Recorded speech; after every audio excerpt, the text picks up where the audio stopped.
Você sabe qual é a diferença entre um acidente e um experimento planejado?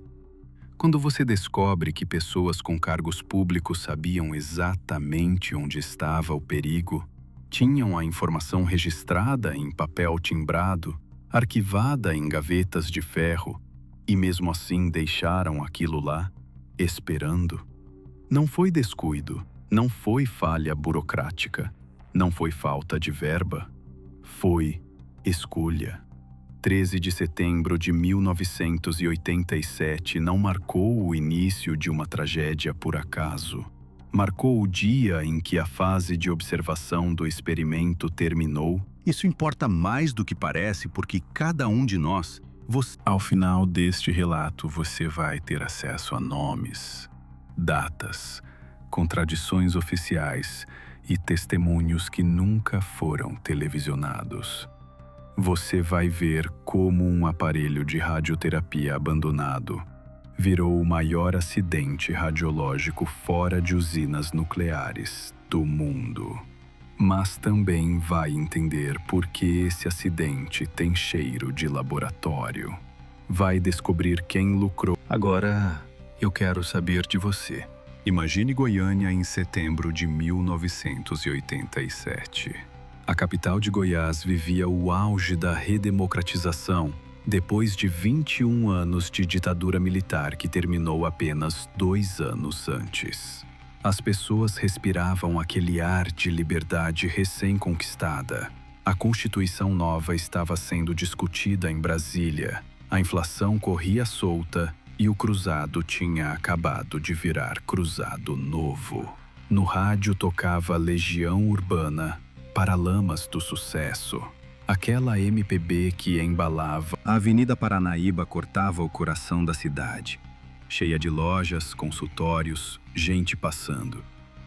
Ali, naquela avenida bem... A Sociedade de São Vicente entrou na justiça pedindo despejo em 1984. Ganhou a causa. Vendeu o terreno para o Instituto de Previdência e Assistência do Estado de Goiás, o IPASGO, em 1986. O IPASGO começou a demolir o prédio em 1987. Mas aí veio uma liminar judicial mandando parar tudo na hora. O prédio ficou no meio do caminho. Paredes derrubadas, janelas arrancadas, portas sumidas. Mas tinha uma coisa dentro daquele prédio abandonado que ninguém deveria ter esquecido. Um aparelho de radioterapia fabricado nos Estados Unidos por volta de 1970. Produzido no Laboratório Nacional de Oak Ridge. Dentro desse aparelho, protegida por uma caixa de aço e chumbo com quase 1 palmo de espessura, havia uma cápsula selada. Dentro da cápsula, 19 gramas de cloreto de césio 137. Um sal radioativo. O equipamento estava lá desde 1985, quando a clínica fechou. 2 anos inteiros, 730 dias de abandono. A Comissão Nacional de Energia Nuclear, a CENEM, é o órgão federal responsável por fiscalizar todo e qualquer material radioativo no Brasil. Então por que a CENEM não foi avisada?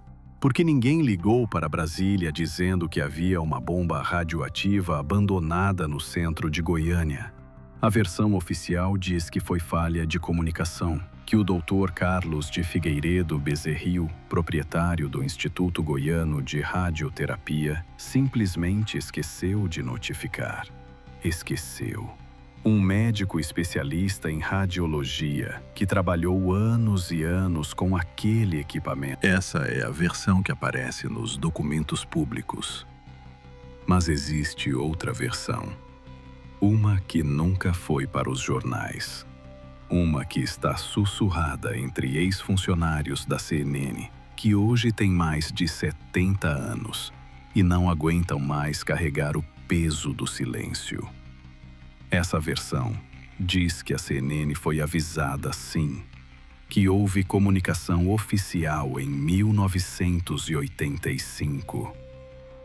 que o nome do Dr. Bezerril aparece em relatórios internos solicitando a remoção da fonte. Veja bem, eu não estou dizendo que essa segunda versão é a verdade absoluta. Estou dizendo que existe contradição documental. Existe papel com carimbo da CNN datado de outubro de 1985, arquivado no Centro Regional de Ciências Nucleares do Centro-Oeste, que menciona pendência de recolhimento de fonte CS-137 em Goiânia. Esse documento foi liberado apenas em 2019, 34 anos depois. A resposta que os porta-vozes da CNN dão é técnica, burocrática, cheia de termos jurídicos. Dizem que o documento estava em processo de catalogação, que o acervo é gigantesco, que nem tudo foi digitalizado. Pode ser, mas também pode ser que esse papel prove negligência institucional e transforma um acidente em crime de omissão. Por 13 de setembro de 1987, domingo, Goiânia acordou com sol quente, aquele calor de cerrado que seca a garganta antes do meio-dia. Roberto dos Santos Alves, 19 anos, entraram. Não tinha cerca, não tinha placa de perigo, não tinha nada indicando que aquele lugar era proibido. Andaram pelos escombros, chutando tijolos, procurando metal. Foi quando Roberto viu o aparelho. Uma máquina grande, pesada, com estrutura de metal e uma cabeça giratória. Parecia equipamento hospitalar, desses caros, que deviam ter chumbo e aço bom. Os dois tentaram mover aquilo, mas a máquina estava parafusada no chão. E bateram, forçaram, suaram por horas. O sol entrava pelas janelas quebradas. Mas aqui está o primeiro detalhe estranho que ninguém explica direito. Quando Roberto e Wagner entraram naquele prédio, eles não foram os primeiros. O lugar já tinha sido vasculhado antes. Havia marcas de ferramentas nas paredes, fios de cobre arrancados, canos de metal removidos. Outros catadores já tinham passado por ali, mas nenhum deles tinha mexido no aparelho de radioterapia. Por quê? Porque era difícil de desmontar? Pode ser. Mas catador experiente não desiste de metal pesado assim fácil. Uma das explicações possíveis é que alguém avisou os catadores do bairro para não mexerem naquilo. Não oficialmente, mas aquele tipo de aviso que corre de boca em boca, gente dizendo que aquele prédio era perigoso, que tinha coisa estranha lá dentro. 2 ex-moradores da região, entrevistados em 2007 por um documentarista independente, disseram que nos meses antes do acidente, pessoas de fora, com carros do governo, apareceram algumas vezes no prédio. Elas tiravam fotos. Esses testemunhos nunca foram incluídos nos relatórios oficiais. Por quê? Porque contradizem a narrativa de que ninguém sabia o que havia ali. Se havia gente fotografando, anotando, então alguém sabia. E se alguém sabia e não isolou a área, não colocou uma... Roberto e Wagner levaram o cilindro para casa e tentaram abrir. Usaram marreta de novo, chave de fenda, até uma talhadeira. Nada. O metal era grosso demais, resistente demais. Os dois começaram a sentir mal-estar naquela mesma noite. Tontura, náusea, vômito. Acharam que era comida estragada, alguma virose. Roberto vomitou tanto que perdeu 3 quilos em 2 dias. Wagner teve dia 18 de setembro. 5 dias depois de pegar a peça, Roberto vendeu o cilindro para Devair Alves Ferreira, dono de um ferro velho na rua 26A, bairro popular de Goiânia. Devair pagou alguns cruzados pela peça, achando que ia lucrar com o chumbo. Roberto ainda estava passando mal, mas precisava do dinheiro. Ele avisou Devair que a peça tinha deixado ele doente, mas Devair Ferreira tinha 38 anos. Casado com Maria Gabriela.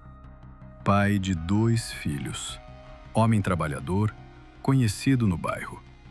Nego.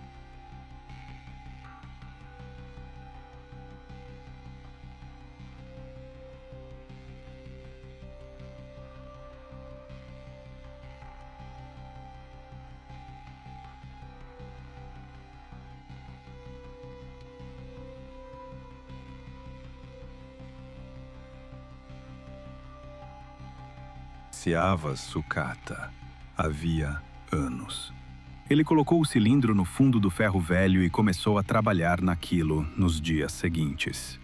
Com a ajuda de 2 empregados, Israel Baptista dos Santos, 22 anos, e Admilson Alves de Souza, 18 anos, Devair conseguiu furar a blindagem de chumbo no dia 19 de setembro. Usaram uma furadeira elétrica. Depois ampliaram o buraco com talhão. Quando o cilindro finalmente se abriu, eles viram algo extraordinário. Um pó branco azulado cristalino que brilhava no escuro com uma luz suave, quase mágica. Devair ficou fascinado. Ele nunca tinha visto nada igual. Pegou um punhado daquele pó na mão, sentiu a textura parecida com sal de cozinha. Levou-o para dentro de casa para mostrar para Maria Gabriela. Ela também achou bonito, mas estranhou quando Devair disse que o negócio brilhava no escuro. Naquela noite, Devair apagou as luzes do quarto e colocou o pó numa tigela sobre a mesa. A família inteira ficou olhando aquilo, maravilhada. O brilho azul era suave, constante, como se o pó tivesse vida própria. As crianças queriam tocar, mas Maria Gabriela não deixou. Algum instinto de mãe dizendo que aquilo não era normal. Devair, porém, não se conteve. Ele espalhou um pouco do pó na pele do braço para ver o efeito. A pele dele brilhou no escuro também.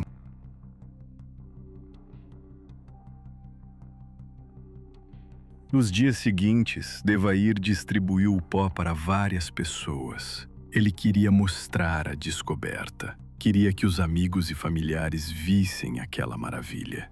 Deu um pouco para o irmão dele, Ivo Ferreira, que levou para casa e mostrou para a filha, Leide das Neves Ferreira, 6 anos. A menina achou lindo, pegou o pó na mão, brincou com aquilo, esfregou no corpo. Mais tarde, quando a mãe serviu o jantar, Leide comeu um ovo cozido sem... Outro irmão de Devair também recebeu um pouco do pó. Um vizinho ganhou. Um amigo que passou no ferro velho ganhou. Entre 19 e 28 de setembro, pelo menos 15 pessoas tiveram contato direto com o cloreto de césio.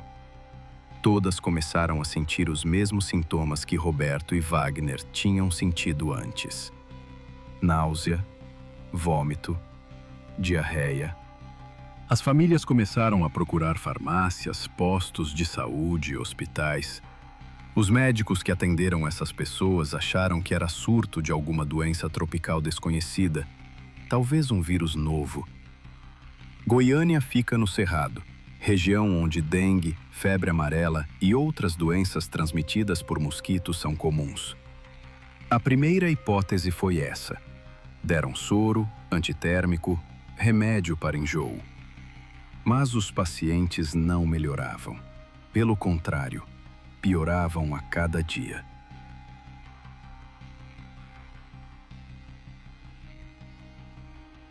Maria Gabriela começou a desconfiar do pó azul. Ela viu que todo mundo que tinha tocado naquilo ficou doente. Ela mesma estava mal, com queimaduras nas mãos, vomitando sangue.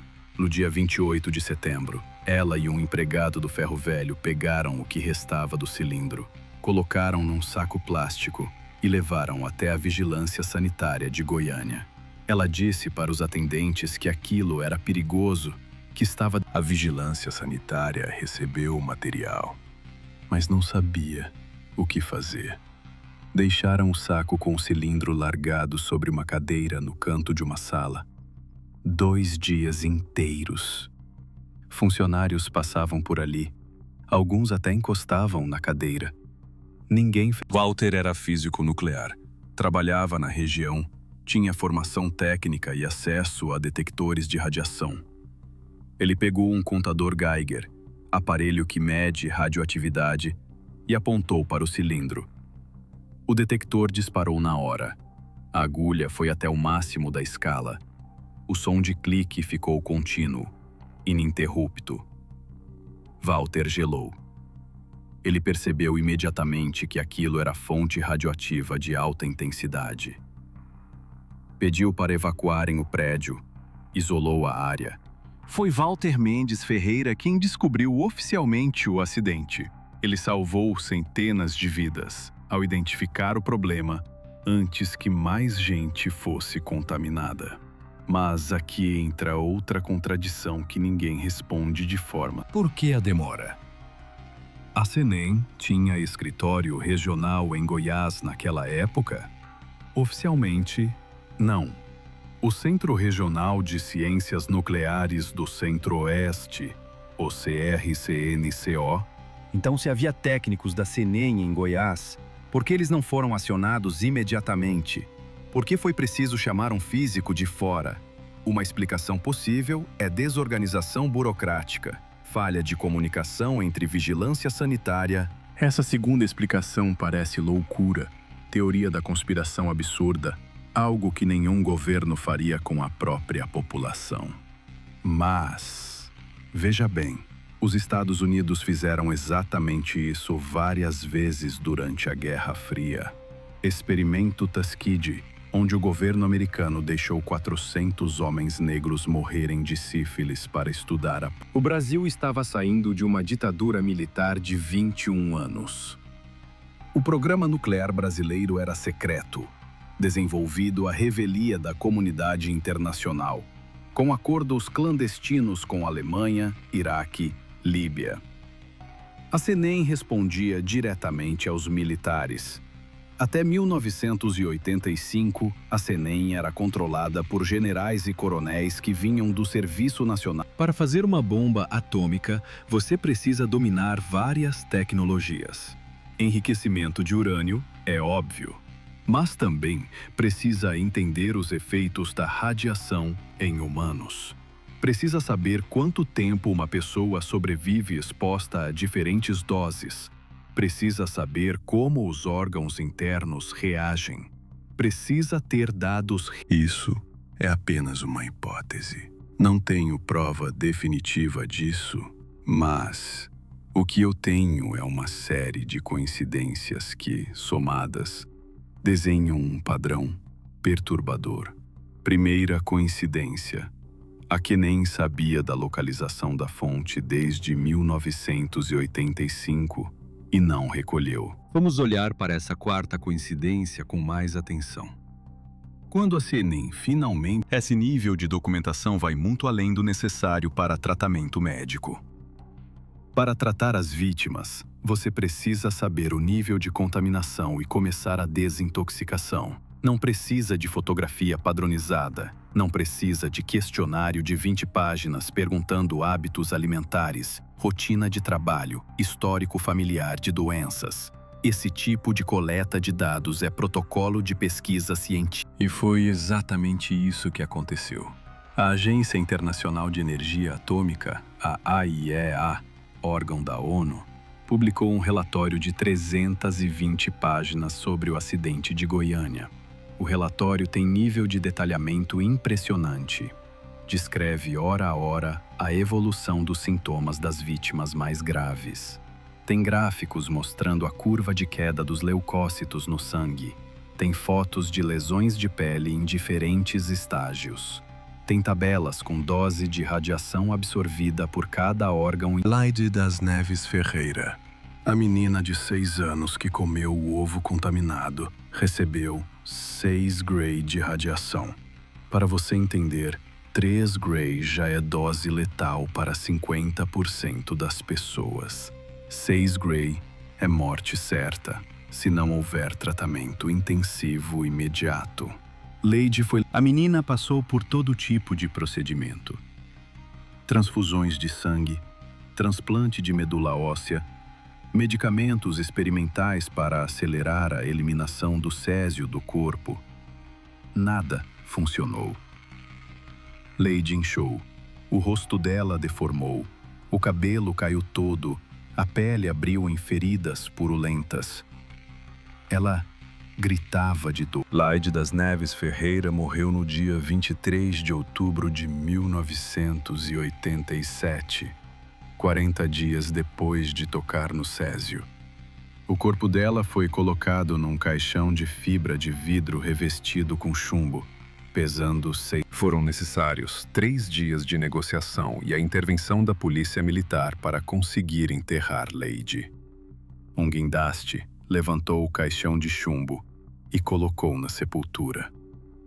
A família não pôde fazer velório. A menina de 6 anos foi enterrada como lixo radioativo. Maria Gabriela Ferreira, esposa de Devair, morreu no mesmo dia que Lady, 23 de outubro. Ela tinha 37 anos, recebeu 5,7 Gray de radiação. Israel Batista dos Santos, o empregado de Devair, morreu no dia 27 de outubro, 22 anos, 4,5 Gray. Devair Ferreira sobreviveu à fase aguda da contaminação, apesar de ter recebido 7 Gray, a maior dose entre os sobreviventes. Ele passou meses no hospital, perdeu o cabelo, teve hemorragia interna. Os órgãos. Devair se sentia culpado pela morte da esposa, dos empregados, da sobrinha Lady, de todos que tocaram no pó azul. Ele não sabia que aquilo era radioativo. Ninguém tinha avisado.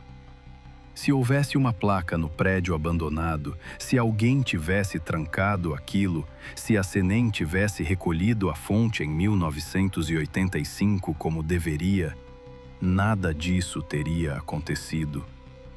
Devair começou a beber. Muito. Vodka, cachaça, cerveja, o que aparecesse. Ele bebia para esquecer. Desenvolveu câncer 7 anos depois, em 1994.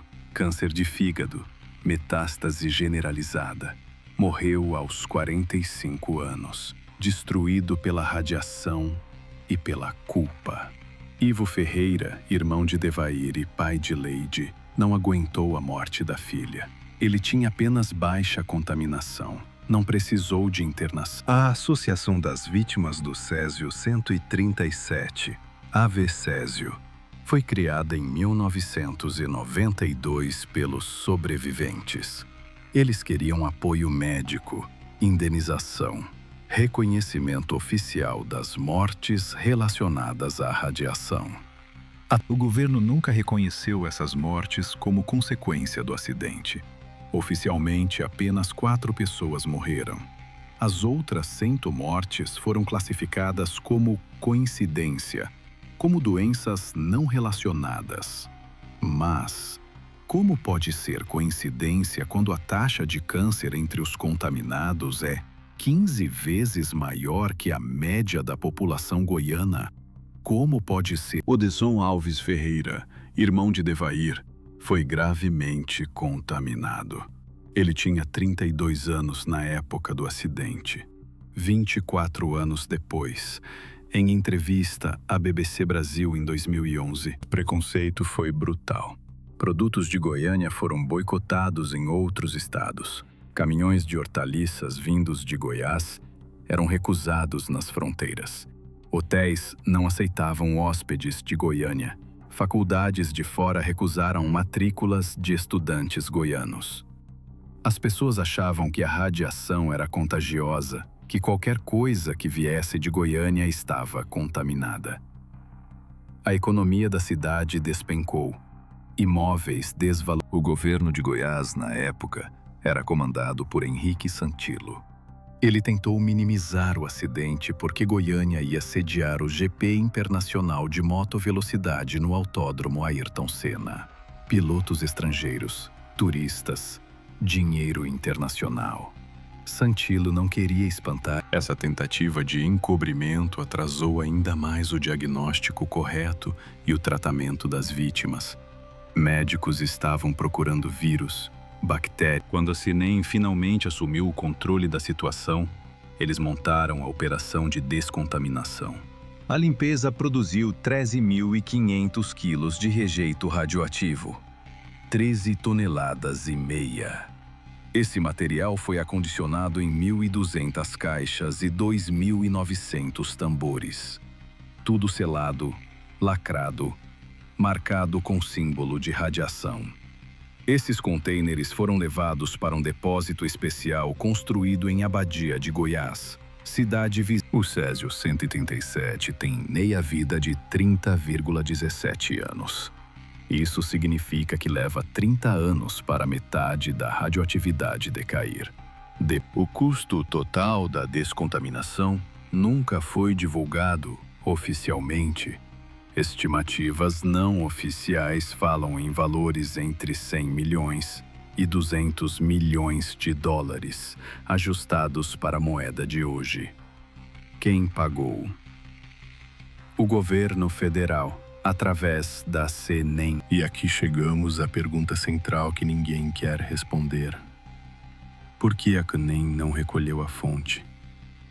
A resposta oficial é incompetência, falta de verba, falha burocrática. Mas existe outra resposta. Uma que é sugerida em documentos internos. Veja, não estou dizendo que eles causaram o acidente de propósito. Estou dizendo que eles permitiram que acontecesse, criaram as condições para que acontecesse e depois documentaram tudo com rigor científico. A fonte ficou abandonada. Ninguém isolou a área.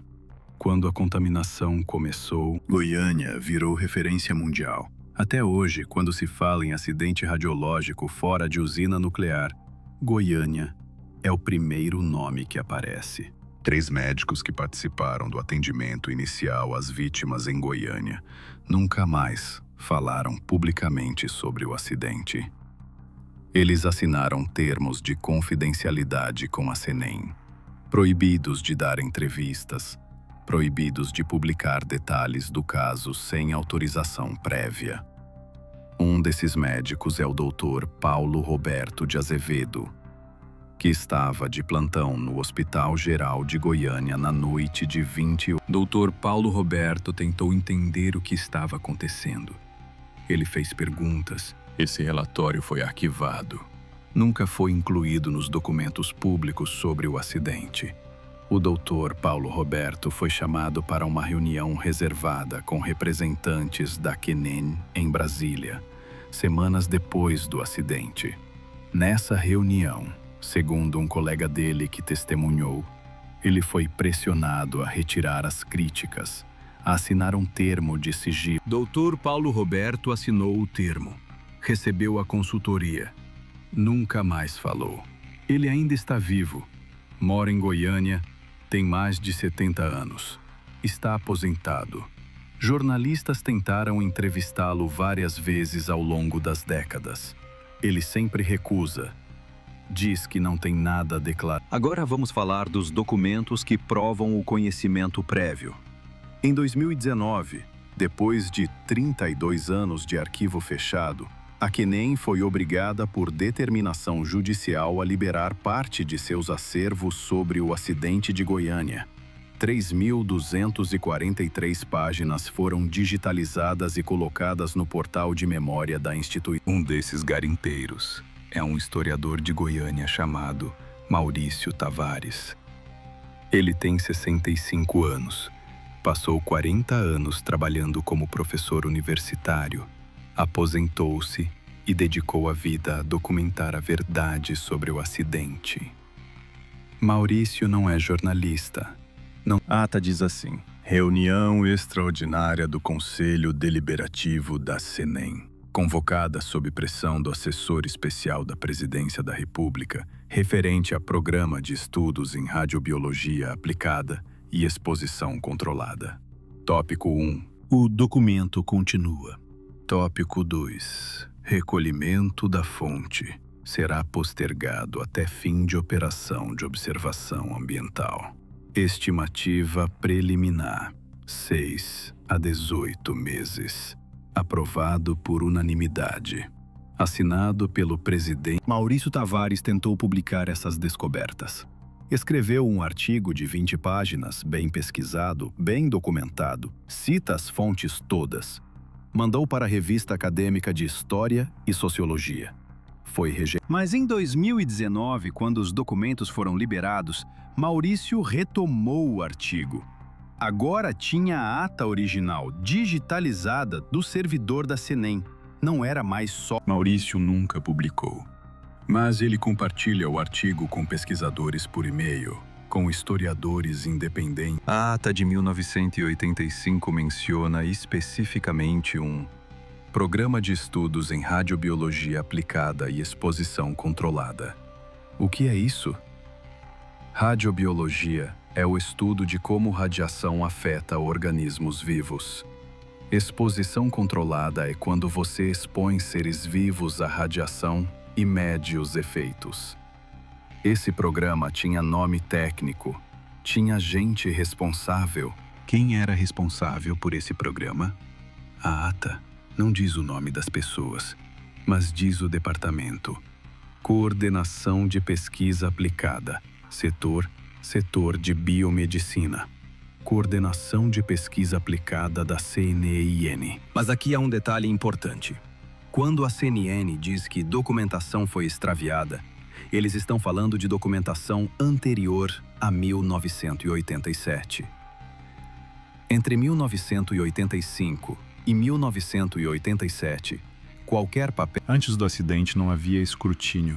Ninguém fiscalizava a SENEM. Ninguém perguntava por que haviam experimentos de radiobiologia. Os militares ainda estavam recentes na memória. O país estava saindo da ditadura. Havia medo de mexer em coisa que envolvesse governo. Então, conseguiram destruir. O que Maurício descobriu é que havia pelo menos 3 pesquisadores estrangeiros trabalhando com o SENEM entre 1983 e 1987. Um americano, especializado em efeitos de radiação em população urbana. Um francês, especializado em radiação ambiental. O pesquisador americano, nome Richard Calder, saiu em 2 de outubro de 1987, 3 dias depois que o acidente foi descoberto publicamente. Estava no Brasil há 4 anos, trabalhando em convênio com a Universidade Federal do... Maurício tentou localizar esses pesquisadores. Richard Calder voltou para Princeton, continua vivo, tem 87 anos, é professor emérito. Maurício tentou enviar e-mail. Agora vamos falar de coisa que esconde ainda mais profundo. Entre os documentos liberados em 2019, havia um memorando em inglês de comunicação oficial entre QNEM e a Agência Americana de Defesa.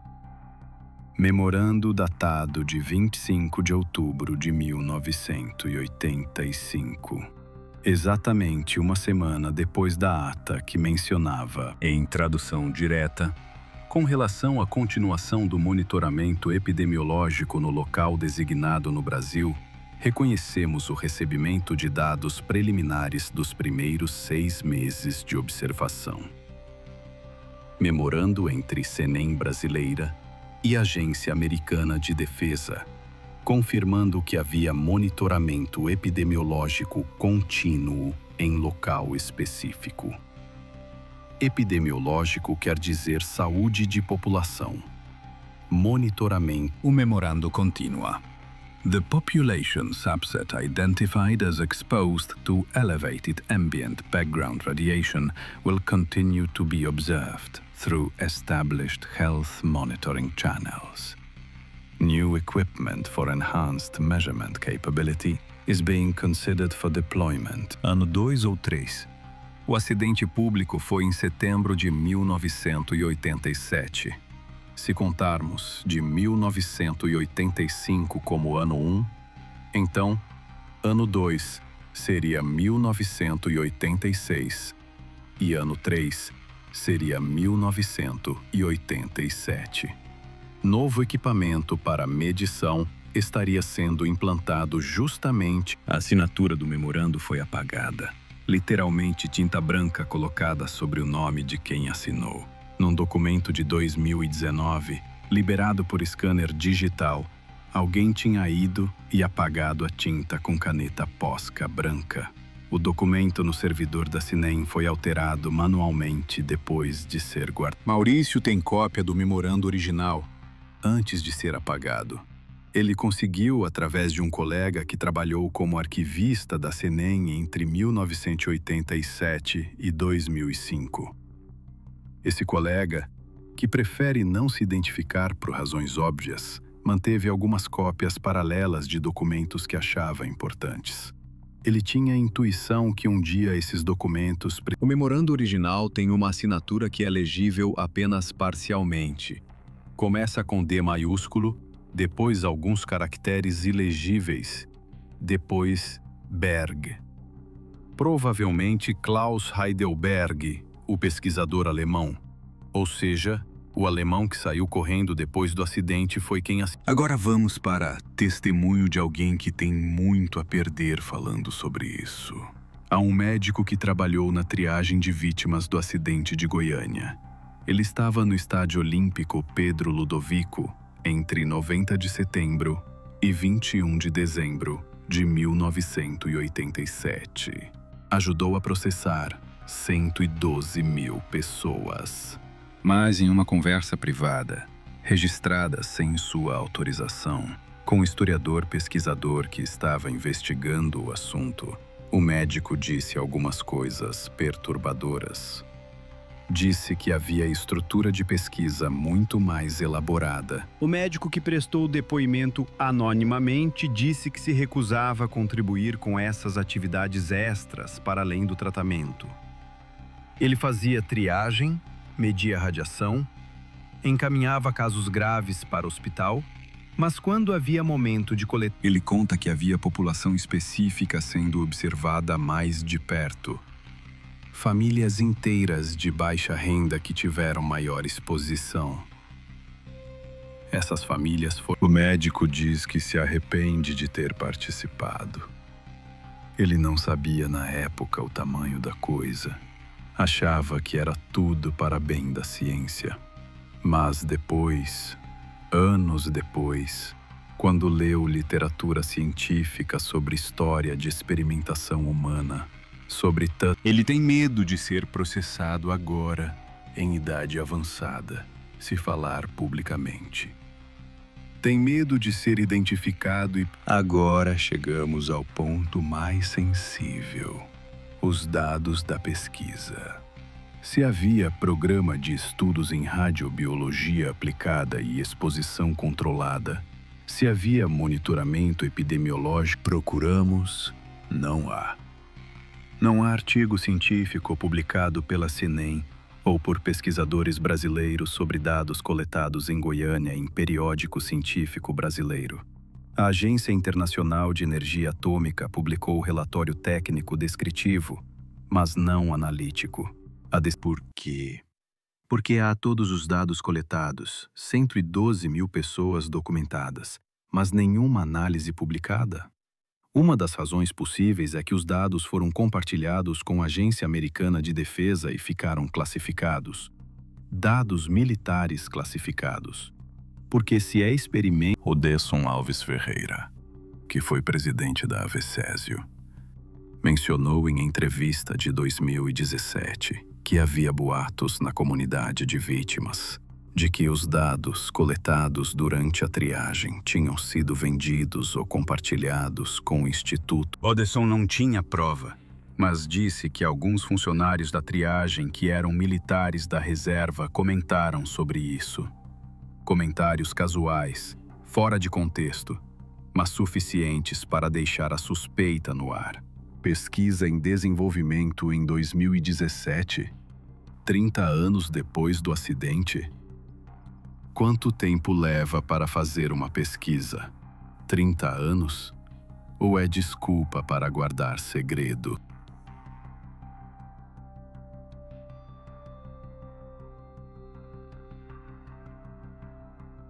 Vamos olhar para o lado financeiro. Quanto custou a operação de triagem, tratamento e descontaminação de Goiânia? Cifras oficiais variam, mas documentos de orçamento analisados por Maurício Tavares mostram algo interessante. Que nem tinha budget anual de 100 a 150 milhões de reais entre 1985 e 1987. Mas, entre todos os decretos de crédito extraordinário, emitidos em 1987 e 1988, nenhum deles especifica acidente radiológico de governo brasileiro na época. Tinha acesso a fundos de defesa que não eram auditados pelo Congresso Nacional. Dinheiro herdado da ditadura militar, manutenção do sistema de arquivo paralelo que funcionava independentemente de legislatura. Em 2021, uma comissão parlamentar de inquérito. Agora chegamos ao ponto mais importante. Qual foi o benefício de deixar a fonte radioativa abandonada em Goiânia? Qual foi a razão científica ou militar para permitir que acontecesse?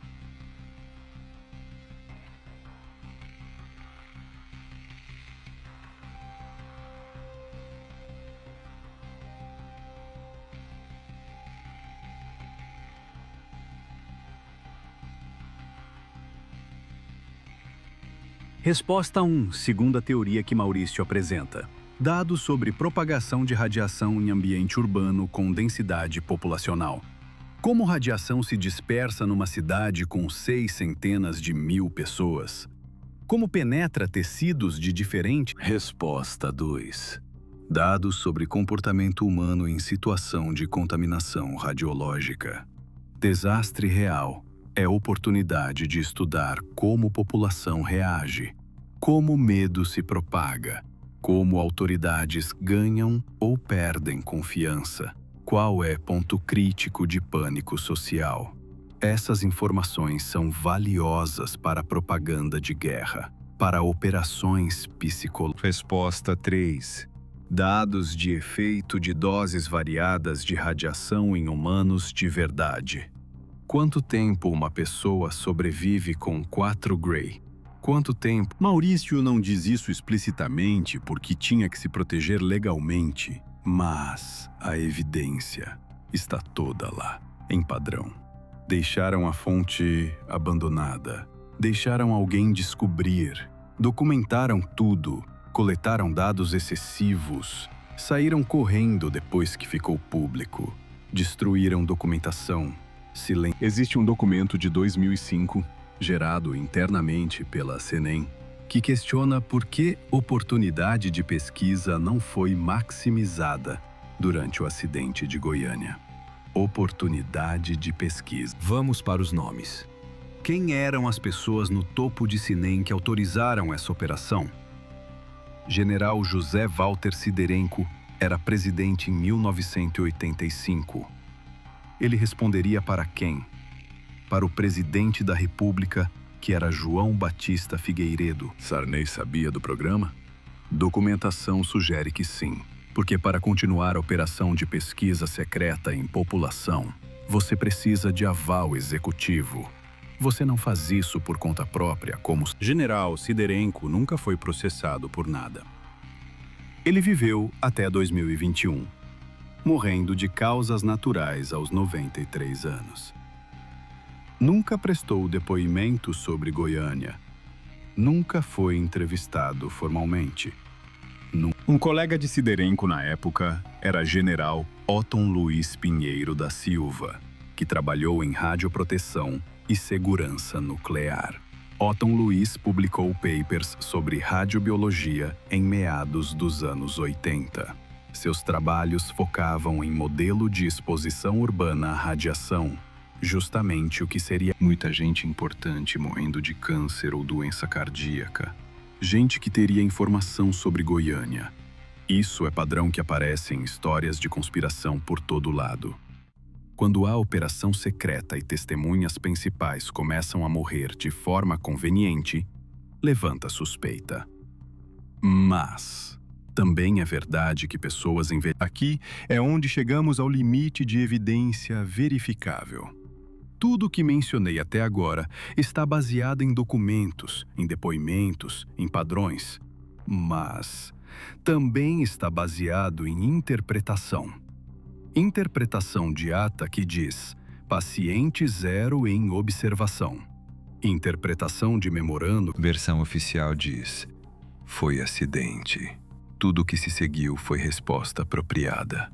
Não havia conhecimento prévio. Era falta de fiscalização burocrática. Pesquisadores estrangeiros saíram porque tinham contratos que terminaram. Coincidência que saíram na mesma época. Documentação foi destruída porque era prática normal naquela época. Arquivo era desorganizado. Não era encobrimento. Dados coletados não foram publicados porque resultados foram compartilhados com a IEA e deixaram de ser responsabilidade. Versão alternativa que Maurício Tavares apresenta diz: não foi acidente puro, foi permissão de acidente. Permitiram porque havia interesse em dados. Dados foram coletados sistematicamente. Pesquisadores estrangeiros saíram porque a operação tinha terminado fase de coleta. Qual versão é verdadeira? Resposta honesta é que não sabemos com certeza. Evidência aponta para a segunda versão, mas evidência não é prova irrefutável. São indicadores, são padrões, são contradições que não fecham. São pedaços de quebra-cabeça que formam. O que sabemos com certeza é que houve negligência. Houve omissão de cuidado que uma instituição responsável teria tido. Houve falta de comunicação clara. Houve silêncio imposto sobre pessoas que poderiam. Agora, vamos voltar para a Leide das Neves Ferreira, a menina de 6 anos que morreu. Seu corpo foi enterrado. Leide foi criança qualquer. Brincava, comia, dormia, sonhava. Tinha toda a vida na frente. Ninguém pediu permissão para a família dela para usar aquela situação como oportunidade de pesquisa. Ninguém avisou que havia fonte radioativa abandonada. Odesson Alves Ferreira, aquele que virou presidente da AVCésio, contou que o sobrinho dele, filho de Ivo e irmão de Leide, desenvolveu leucemia aos 8 anos. Menino, quantas crianças, quantas gerações foram afetadas? A meia-vida do Césio é 30 anos. Pessoas que tiveram contato em 1987. Maurício Tavares reuniu estatísticas, comparou taxa de câncer em vítimas de Goiânia com população geral. Para todas as idades, taxa era entre 8 a 15 vezes maior. Para crianças menores de 10 anos, taxa era 35 vezes maior. Crianças expostas à radiação quando pequenas desenvolvem câncer a probabilidade muito maior durante a vida inteira. É mutação genética. Existe estudante de medicina em Goiânia hoje em dia que é neta ou neto de alguém que foi exposto em 1987. Essa criança pequena ou adolescente carrega radiação nos cromossomos. Pode desenvolver câncer ou pior, tudo porque houve intenção de deixar aquilo lá, de permitir que acontecesse, de coletar dados sobre as consequências. Se for segunda opção, então é crime. É crime contra a humanidade. O Brasil ainda está pagando o preço disso. Depósito de rejeitos em Abadia de Goiás existe até hoje. 138 anos ainda há pela frente, até que radiação caia a nível seguro. 138 anos. Você nasceu em 2025. Você vai estar vivo em... Documentos que Maurício compilou mostram que há ainda 3 áreas de Goiânia com radiação ambiental acima do normal. Rua 13A, Rua 57, Rua 74. Essas ruas, Habitantes atuais daqueles bairros não sabem que moram em área com radiação. Governo municipal não marca claramente, não avisa. Dizem que é precaução, que risco é mínimo, que não precisa avisar população. Mas se risco é mínimo, por que não avisa? Porque população teria medo, deixaria daquele bairro. Existe ironia brutal nisso. Mesmo após 40 anos, Goiânia continua sendo sacrificada. Continua sendo local de problema, cidade radiativa, lugar aonde... Agora, há uma questão que precisamos fazer. Se tudo que relatei é verdade, se havia programa de observação, se havia pesquisa, se havia intenção de deixar acontecer, por quê? Por que Brasil faria isso com sua própria população? Resposta: porque Brasil estava em jogo de xadrez com superpotências. Na Guerra Fria, Brasil queria ter tecnologia nuclear. Queria bomba atômica. Estados Unidos tinha esses dados porque tinham bombardeado Hiroshima e Nagasaki, tinham estudado sobreviventes, tinham feito experimentos. União Soviética tinha dados semelhantes. Brasil não tinha. Brasil estava por trás. Para ficar no jogo, o Brasil precisava pegar dados de qualquer forma possível. Além disso, havia componente geopolítico. Durante os anos 80, Brasil disputava influência com a Argentina sobre quem seria a potência no... Isso é especulação, eu reconheço. Mas é especulação baseada em contexto geopolítico real, em padrão de comportamento de governo durante Guerra Fria, em incentivo que havia para... Qual é a lição daqui? Primeira lição é que governo pode agir contra a população se tiver interesse. Isso é verdade em ditadura, mas também é verdade em democracia. Segunda lição é que silêncio é cúmplice. Médicos que assinaram termo de sigilo permitiram que verdade fosse escondida. Jornalistas que não investigavam deixaram conspiração passar. Pesquisadores que não publicavam deixaram dados no escuro. Terceira lição é que conspiração não é sempre coisa de filmes, não é sempre coisa óbvia. Conspiração pode ser documento escondido em arquivo, pode ser ata de reunião com linguagem técnica. Maurício Tavares continua sua pesquisa. Tem 70 anos agora, mais velho. Não sabe quanto tempo mais vai poder trabalhar. Ele quer publicar um livro um dia.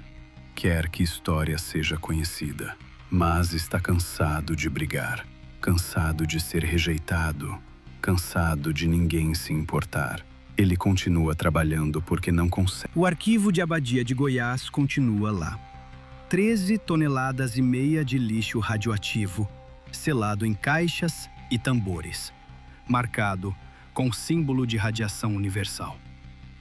138 anos ainda há pela frente. 6 gerações. Leide das Neves Ferreira tem cúmulo de terra em cima dela, em cemitério de Goiânia. Ela morreu aos 6 anos. Isso não é história de ficção. Isso é história do Brasil. Isso é história de pessoas reais que sofreram porque o governo permitiu que sofressem. Isso é história que precisa ser conhecida porque só conhecimento é defesa contra a repetição.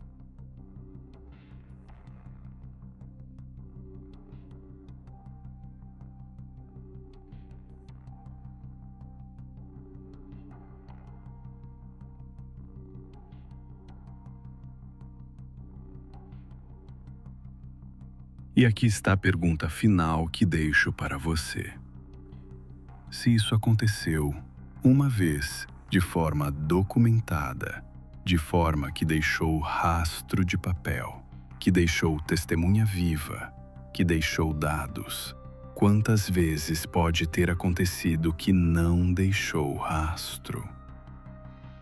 Quantos experimentos em população brasileira podem estar guardados em arquivo secreto, esperando?